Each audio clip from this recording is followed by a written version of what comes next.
All right, now that we have the ability to collect some XML and save it to disk, let's collect the marker data that we want for this particular script. So we're going to click in here, and we do have some markers in here. We have some cross-reference markers.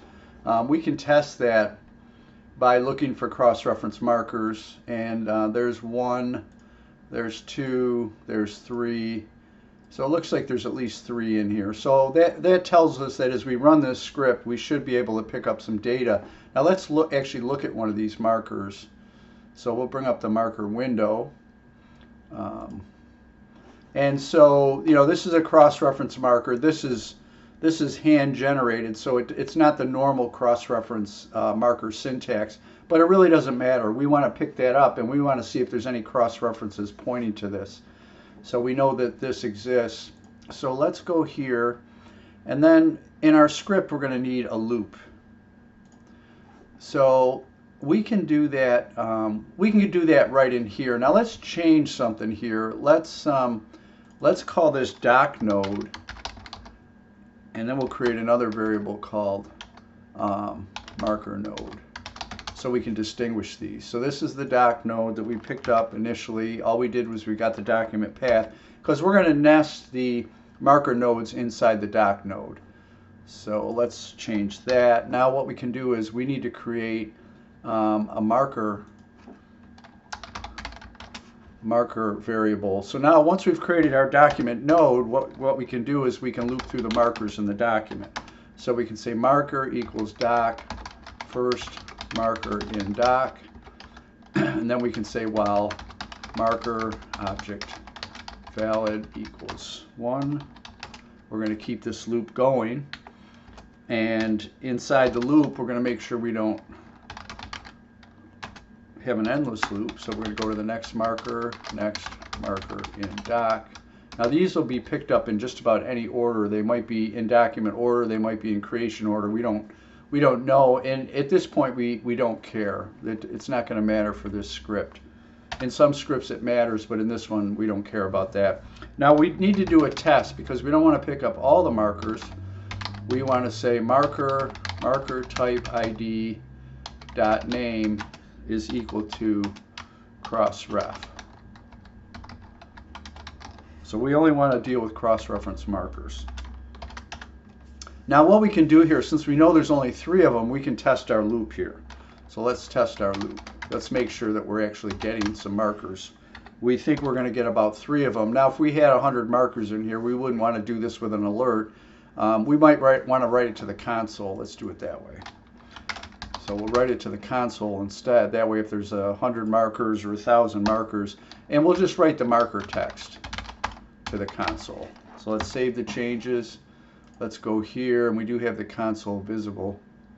And let's run it. And there you can see there's one of the marker texts, there's the second one, and there's the third one. And the third one is in that kind of that normal cross-reference format that FrameMaker uses when you insert a cross-reference automatically.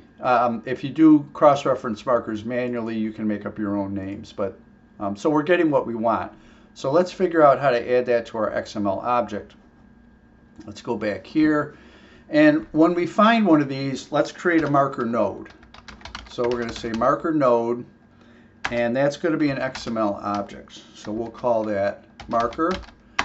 And we want an ID on this. So the ID will just pick up the marker's unique property. So we'll just say marker unique. And then we wanted the marker text, so we say text equals, and then we'll just, oh, I'm sorry, we don't need quotes. The quotes are provided by ExtendScript. So we just need marker text.